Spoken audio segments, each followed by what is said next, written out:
서울 빌라 그 지역의 입지와 땅을 산다라는 개념으로 접근하시는 것이 제일 좋을 듯합니다. 기존 구축들은 가격이 떨어지고 신축 분양가만 높이 형성되는 이런 지역들 분명히 피하셔야 됩니다. 유령 지역으로 될 지역들은 분명히 걸러야 된다. 이렇게 말씀드릴 수 있습니다. 투자는 삶을 바꾸는 과정이다.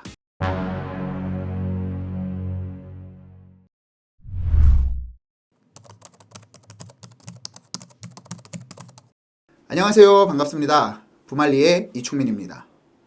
요즘 재개발 시장이 활성화가 되면서 빌라 거래량이 점점 더 늘어나고 있습니다. 빌라 같은 경우에는 투자 상품으로서 인기가 과거부터 굉장히 높았고요. 한때는 전세 사기 때문에 굉장히 어려움을 겪다가 다시 이제 점점 더 회복하는 모습을 볼 수 있는데, 자, 그 이유는 단 한 가지죠. 서울시에서 본격적으로 밀어주고 있는 바로 재개발 효과 때문인데요. 자, 지난 영상에서는 이 빌라 투자를 할 때 굉장히 이런 빌라만 투자를 해라 라는 영상을 찍었습니다. 총 5가지를 설명을 드렸는데, 자, 이번에는 이런 빌라는 무조건 피해라 라는 영상으로 좀 촬영을 해볼까 합니다. 그래서 오늘의 주제는, 자, 재개발 투자 빌라 잘못 사면 3대가 망한다 라고 정해봤습니다. 자, 요즘에 빌라 거래량이 차근차근 올라가고 있는 중인데요. 자, 과거에 비해서 많이 이제 그 전세 사기 사건 이후로 많이 침체됐던 그런 빌라 시장이 점차 조금 회복되는 수준이지, 빌라 거래량이 과거에 이제 뭐 빌라 거래량이 과거에 뭐 2000년, 2020년 이전으로 거래량이 돌아갔다 이런 거는 아닙니다.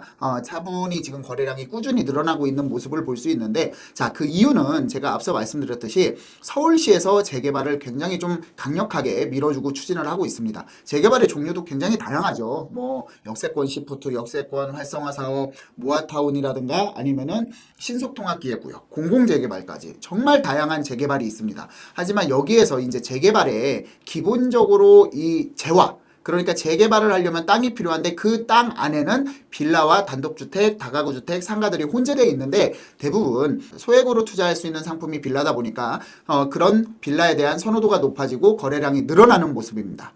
자, 그래서 다음 장부터는, 자, 어느 빌라는 피해야 되는지 한번 살펴보도록 하겠습니다. 첫 번째, 기회비용을 생각해서 서울에 집중하라. 자, 이게 무슨 얘기냐면요. 물론 뭐 지방과 수도권 중에서도 굉장히 재개발이 활성화되거나 이런 지역들이 있습니다. 없다라는 거 아닙니다.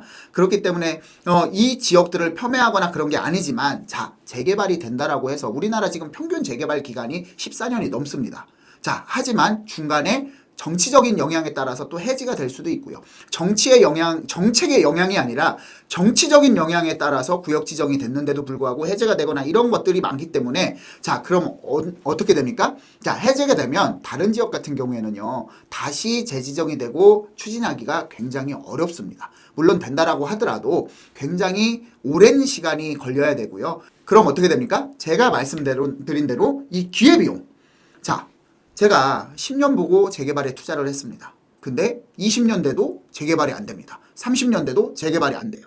막 집은 허물어가고, 그 다음에 누수가 생기고, 곰팡이가 생겨서 새는 뚝뚝뚝 떨어져 가는데 이게 관리가 안 됩니다. 이렇게 되면. 자, 그러면 어떻게 됩니까? 자, 그래도 재개발이라는 것은, 빌라라는 것은 지분을 가지고 있죠. 지분의 개념이 상당히 중요한데, 자, 이렇게 되면은 이 지분은 말 그대로 넓은 의미로는 토지입니다. 토지, 땅이겠죠. 자, 그러면 꾸준히, 자, 이 그래프가 뭐냐면 서울의 집가 상승이죠. 집가 상승. 자, 이 IMF 때 빼고는 실질적으로 서울의 땅값은 글로벌 경제 위기, 글로벌 금융위기가 있었던 2008년에도 꾸준히 상승하는 모습을 보여지고 있습니다. 상승을 했고요. 그렇기 때문에 집가는 항상 올라가고 있다. 꾸준히 오르는 서울 땅값, 서울 빌라, 그 지역의 입지와 땅을 산다라는 개념으로 접근하시는 것이 제일 좋을 듯합니다. 자, 이어서 말씀을 드리면요. 신축과 구축 매매 차이가 많이 나는 곳은 피해라. 이거는 이제 그 전에도 항상 저는 다세대 주택 빌라를 투자하시는 분들한테 항상 말씀드리는 겁니다. 이 부분은. 왜냐면은요. 자, 신축과 구축 매매 차이가 많이 나는 곳을 피해라는 것은 뭐냐면, 제가 말씀드렸듯이 신축과 구축은 이제 5년 정도 기준으로 봅니다. 5년 정도 기준으로 보는데 준공 후 5년 이상은 구축이고요. 준공 후 5년 이내는 신축으로 봅니다. 자, 그런데 이 가격 차이가 만약에 10%, 20%를 넘어서 30%, 40% 차이가 난다. 이런 지역 서울에 많습니다. 서울 외곽 지역에 굉장히 많다라고 말씀드릴 수 있습니다. 자, 이런 지역들은 왜 투자하면 안 되냐면요. 이 지역들 같은 경우에 재개발될 가능성이 거의 없습니다. 무슨 얘기냐면, 자, 신축과 구축의 차이가 많다라는 것은, 가격 차이가 많다라는 것은,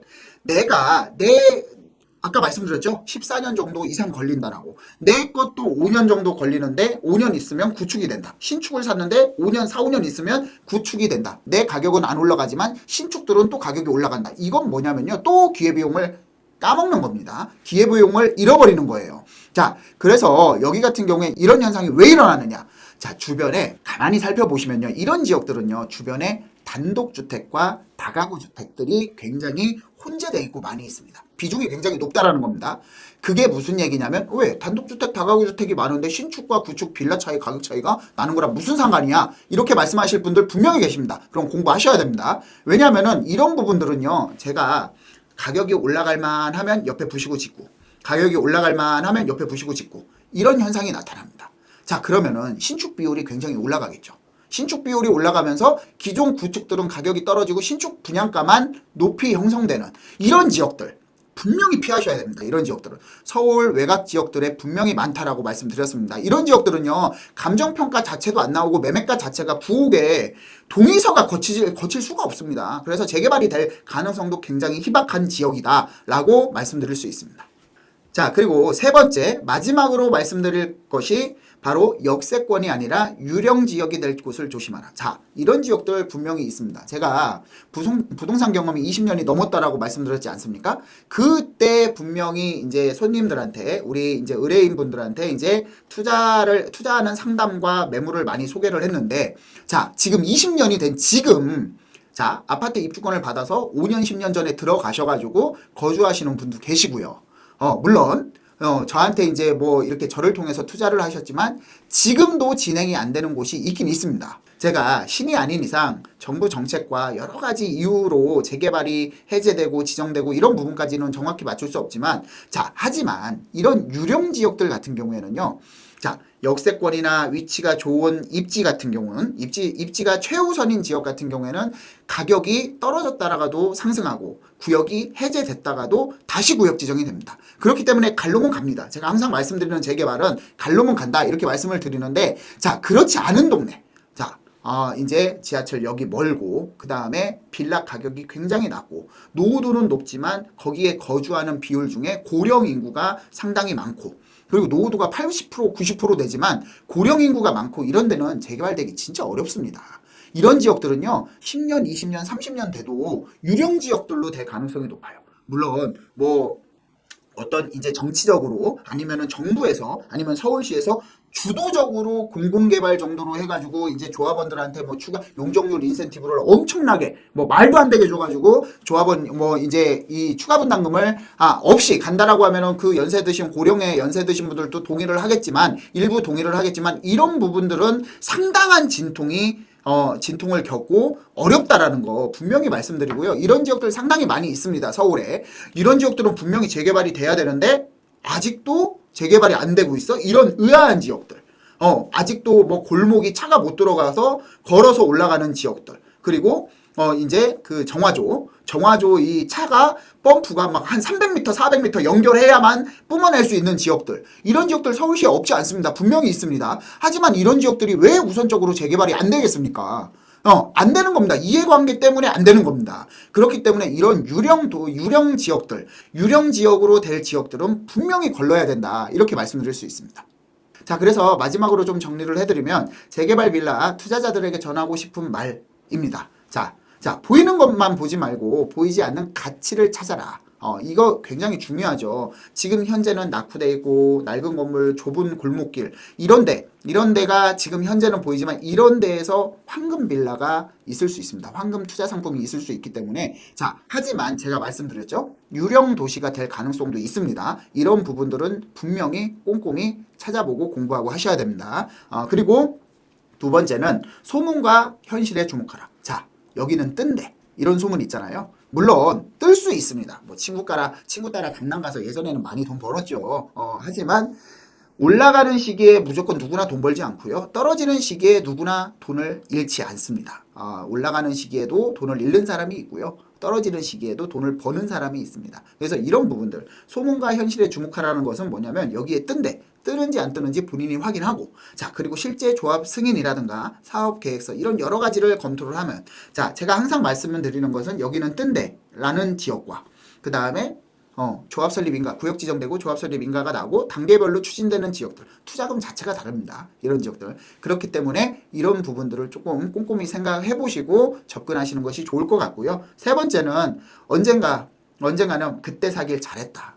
자, 제가 과거에 한경TV에도 나가고, 그 다음에 뭐 RTM 부동산 전문가로서 이제 방송을 하면서 한 5년 이상 방송을 했습니다. 그러면서 이제 그때 이제 많은 분들한테 이제, 좋은 이제 투자 상품을 좀 소개를 해드렸는데, 그때 이제 못 사신 분들은 지금도 전화가 옵니다. 굉장히 좀 아쉬워 하시고요. 그렇기 때문에 입지나 이런 부분들을 잘 선택하셔서 좀 중장기적인 투자 관점으로 보신다라고 하면은 분명히 서울 이 도심권, 역세권에 중장기적인 접근을 하신다라고 하면 후회는 없을 것 같고요. 그래서 지금은 굉장히 불안한 시기입니다. 불안해도 3년, 5년, 10년 뒤에 왜 우리가 이제 통장을 보면서 적금을 볼 때 통장을 보면서 이 돈이 불어나는 거를 보고 재미있잖아요.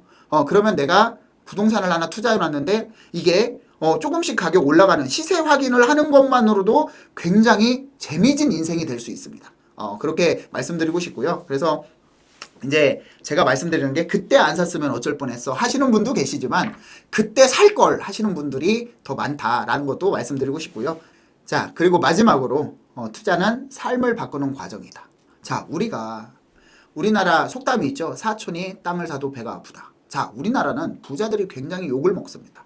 하지만 그분들 자체도 굉장히 노력을 많이 해서 공부를 많이 해서 또 위험을 안고 결정을 해서 투자를 했습니다. 그 투자를 가지고 굉장히 많은 수익을 냈고 그리고 그걸 가지고 부를 축적을 했고, 자, 그렇기 때문에 그 부자들 가지고 꼭 투기꾼이라고 욕할 부분은 아니라고 생각을 합니다. 물론 부동산 투자가 불로소득이다 뭐 이렇게 말씀하시는 분도 계시고, 정말 열심히 부동산 투자 아니고 본업에 성실하게 임하면서 열심히 사시는 분들도 분명히 계십니다. 사업에 성공해가지고 이제 하시는 분도 계시지만, 하지만 부동산 투자도 삶의 일부분이라고 좀 생각을 하셔야 됩니다. 자본주의 사회에서 돈을 축적한다? 이게 왜 욕먹을 일입니까? 물론 이런 부분에 대해서 이제 너무 투기성으로 돈만 알고 이제 도덕적 해이라든가 이런 부분, 법을 어겨가면서 하는 부분들은 잘못됐지만, 내가 올바르게 투자를 해서 세금 낼 거 다 내고, 그래서 오히려 서민 경제에 복지하는 세금으로 그 복지를 쓰고 하면은 훨씬 더 좋은, 윤택하지 않겠습니까? 그렇기 때문에 삶의 일부라고 생각하시는 것이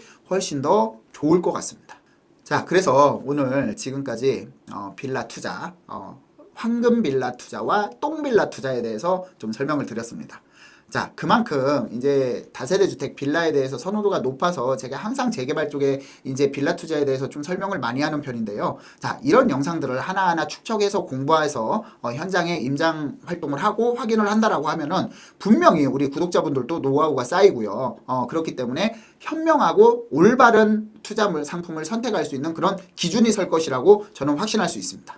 자, 그래서 항상 성공 투자하시길 바랍니다. 오늘은 이것으로 마무리하겠습니다. 감사합니다. 시청하시고 부동산 쪽에서 뭐든지 좋습니다. 그래서 궁금하신 부분이 있으면 댓글로 남겨주시면은 현실적으로 컨텐츠를 만들어 가지고 한번 촬영하는 그런 시간을 계속 갖도록 하겠습니다. 오늘은 여기서 마무리하겠습니다. 감사합니다.